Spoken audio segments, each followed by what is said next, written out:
Welcome to church. Thank you guys so much for clicking on the video. This is going to be a multi-part series in the book of Daniel, all about how we can better respond to this crazy world that we're living in today. If you have any questions, comments, or concerned about any of the material covered in this video, please do me a favor, leave it in the comments. If I don't respond to you directly, maybe I'll make a video in the future responding directly to people's questions and things they have to say in the comments. Okay? I hope you enjoy.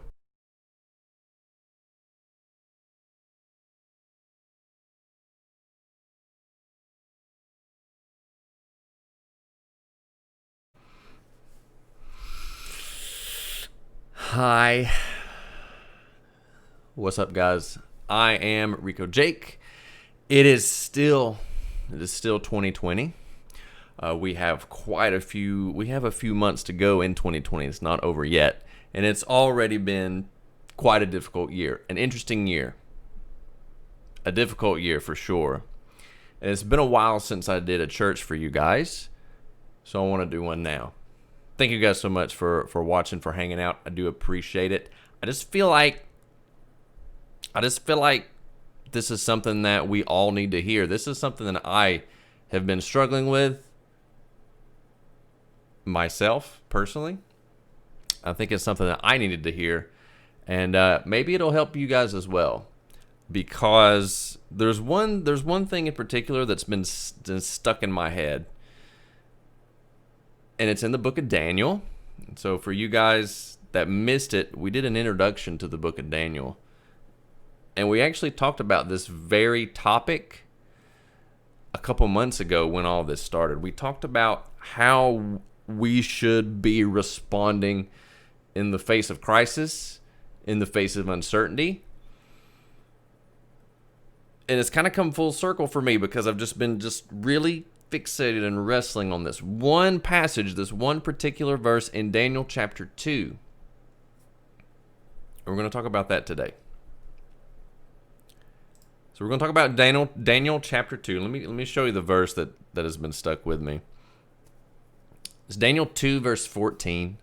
And it says, "Then Daniel responded with tact and discretion." Just that one phrase. Then Daniel responded with tact and discretion. Some translations say with prudence and discretion. And that phrase has been stuck with me,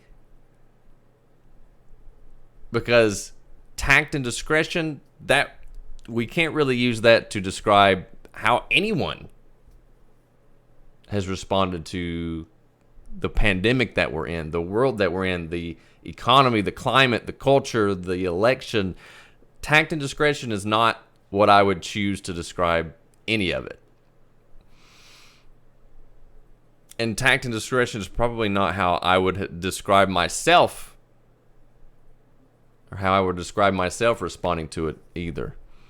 So this in my absence of doing church videos for you guys, this is the thing that's just stuck with me for weeks now.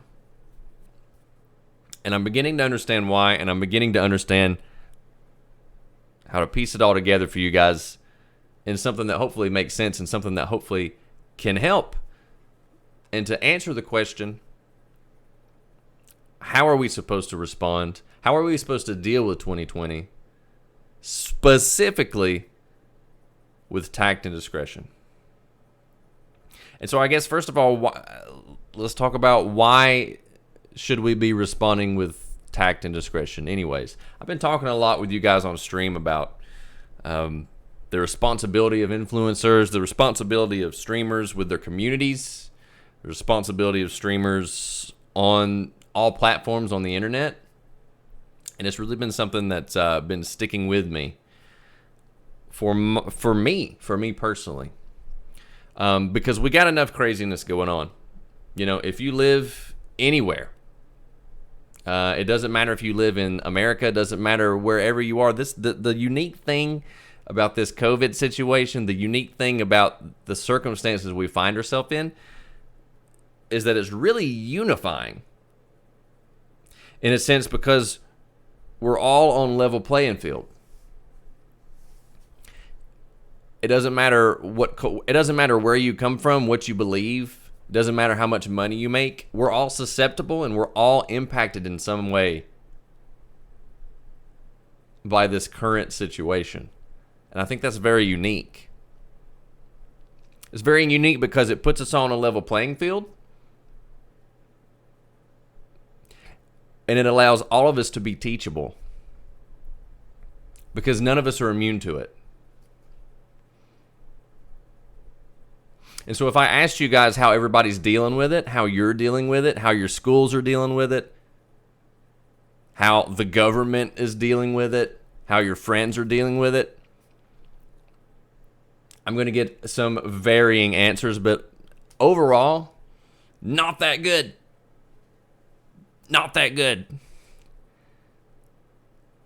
We're about to enter flu season in our country, where I live. We're about to enter influenza season. Schools are opening, sending kids back. Numbers are still going up.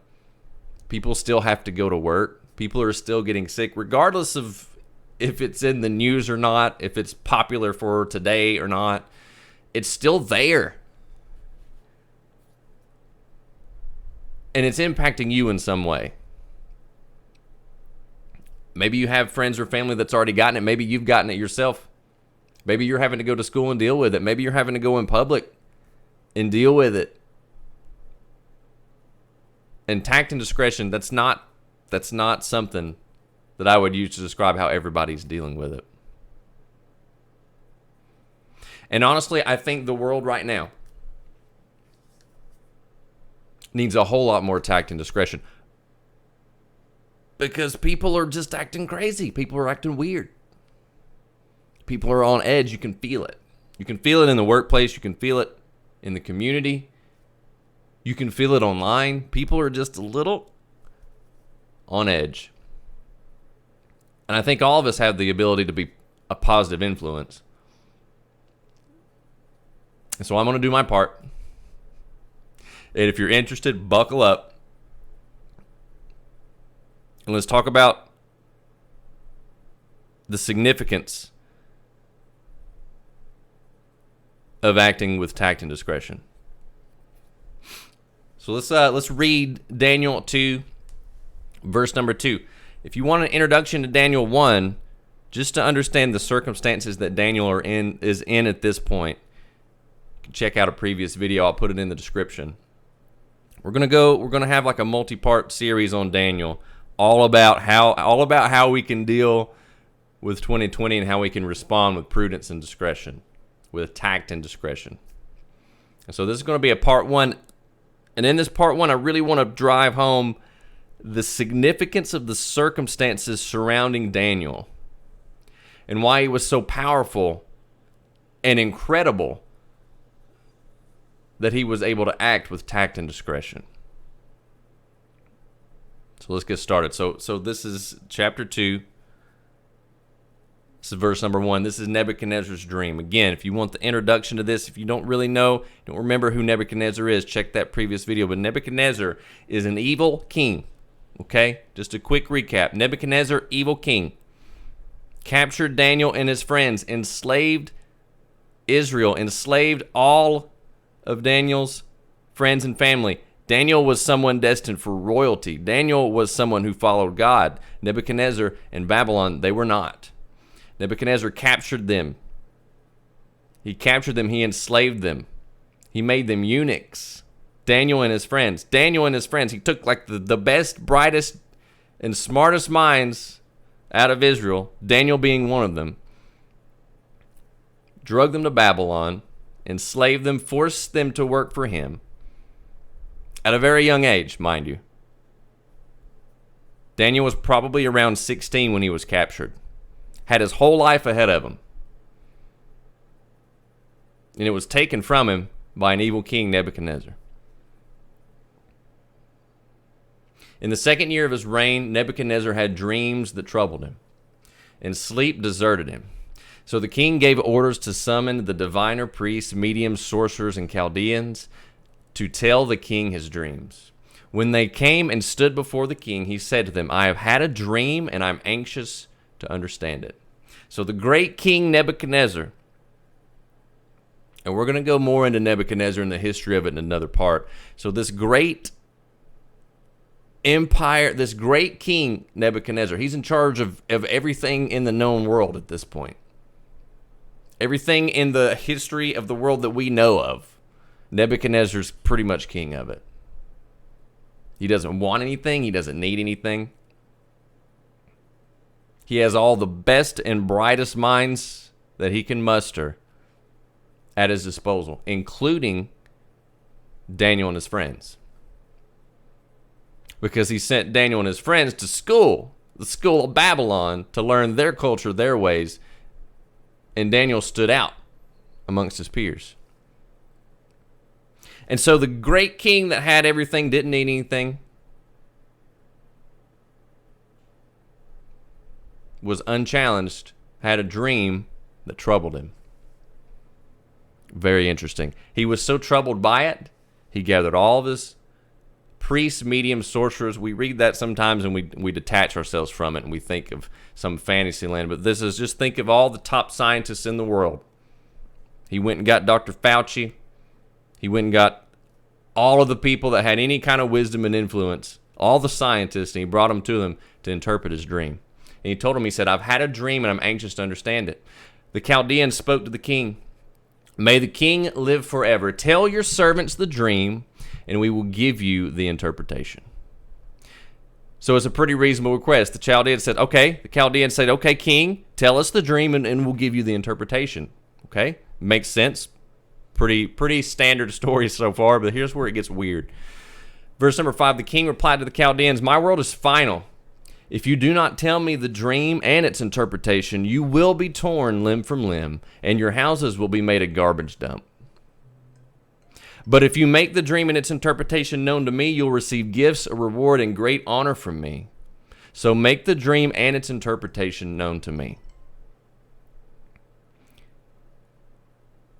So the king that has everything and doesn't need anything needs an interpretation to his dream, but he's not willing to tell anybody what that dream is. This is where it gets a little weird. Verse number 7, they answered a second time. This, again, all the experts are here. They answered a second time. May the king tell the dream to his servants, and we will give him the interpretation. So again, they're pleading to the king. We'll tell you what the dream means the best we can, but you have to tell us the dream. And the king replied, I know for certain you're trying to gain some time because you see that my word is final. If you don't tell me the dream, there is one decree for you. You have conspired to tell me something false or fraudulent until the situation changes. So tell me the dream, and I will know you can give me its interpretation. The king who has it all, the king who's in charge of it all, surrounded by all the people that know it all, and he doesn't trust them. There's something crazy about this dream. I really don't think this is just one of those common dreams, one of those like he's fallen off a cliff dreams or being chased by a dog. There's something about this dream. Something that can't be explained, something that's bothering this king, and something that he doesn't even trust the people around him to figure out. The only way he's going to trust the interpretation of the dream from his own people, from his own experts, is if they can tell him his very dream. He's asking them to do the impossible. Right? He's asking them to do something that can't be done. And if they're not able to figure out how to do it, he's going to kill all of them.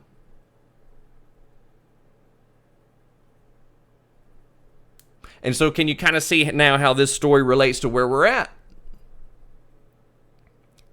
There's this overwhelming force that we have no control over. We don't even understand all the way. And it's no respecter of persons. And it has the ability to literally damage our lives. Verse number 10, the Chaldeans answered the king, nobody on earth can make known what the king requests. Consequently, no king, however great and powerful, has ever asked anything like this of any diviner, priest, medium, or Chaldean. What the king is asking is so difficult that no one can make it known to him except the gods, whose dwelling is not with mortals. Okay. Sometimes you can't help but recognize the divine, right? Sometimes, especially times like these, you can't help when you feel overwhelming helplessness, when you feel overwhelming uncertainty, you can't help but think about what's beyond, right? I got to point out that everybody that lives with Nebuchadnezzar, everybody in Nebuchadnezzar's inner circle, all the people that study, hang out, are ruling in the place of Babylon, in and around Nebuchadnezzar, these are not people that worship God. These are not people that follow God. These are not people that listen to God. And yet in the face of death, they can't help but recognize something beyond. They can't help but recognize exactly where their limitations end and where God begins.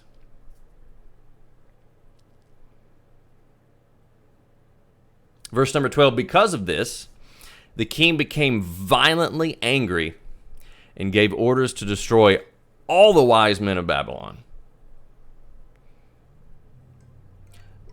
The decree was issued that the wise men were to be executed, and they searched for Daniel and his friends to execute them. Okay. King has a dream. Dream's not looking good. He wants all of his experts to tell him the dream and the interpretation. They can't do him, and they make him so mad. They make him so mad that he's going to kill all the wise men. All the wise men of Babylon. This includes Daniel and his friend. All right, so let's just spend a little more time here. Let's paint the picture a little better for Daniel. Daniel and his friends, taken from their home, captured, prisoners of war, at a very young age, castrated, made eunuchs, forced to learn the culture, the demonic culture of some other land that was not friendly to their God. They did all that. They did it well, mind you. Daniel, top of his class, literally did nothing at all to warrant any of that.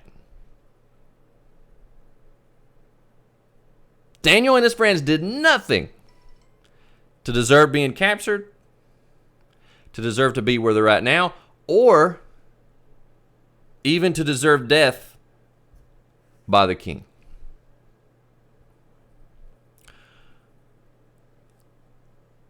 So this is one of those situations where it would have been totally reasonable, totally acceptable, at least in my opinion, for Daniel to freak out. And again, he's in a situation, a universally binding situation. No respecter of persons here. The king's not going through a list and like picking and choosing. He's killing everybody. All the wise men. Doesn't matter who they are, how much they know, how much they make. They're all suffering the same fate, and that's death. Verse number 14. Then Daniel responded with tact and discretion to Arioch, the commander of the king's guard, who had gone out to execute the wise man of Babylon. Now do you understand the significance of responding with tact and discretion? We're not going to get into what Daniel said yet. We're going to get into that in the next part. I just want to hang out here for a second. Because I think if we overlook this, if we just breeze over it, there's so much we can miss. Because in the face of death, in the face of a situation out of his control, Daniel did something. And so often you guys will be told by other Christians, so often you guys will be told by the media, so often you'll be told by people of influence just to I know, just be quiet. Everybody's a little on edge right now. Everybody's upset. Don't talk about it. We live in this culture now that loves to cancel people and silence their voice and just. And we as Christians, we reinforce that. We think, to be Jesus, to be Christianly, to be like Jesus, we really want to be timid. You want to be, you want to we have this depiction of Jesus with the rope sandals, and he's got his hands like this and long hair, and he just doesn't say much. He doesn't offend anybody. Sometimes that's the answer. Not always. Then we have the other end of the spectrum that just freaks out and puts everything they want to. And here's how I feel, and this is what I think. Blah, Twitter and social media, Facebook. Blah. That's not the right answer either. In this uncertain situation, in these uncertain times, Daniel responded with tact and discretion. He knew how to respond. He knew who to respond to.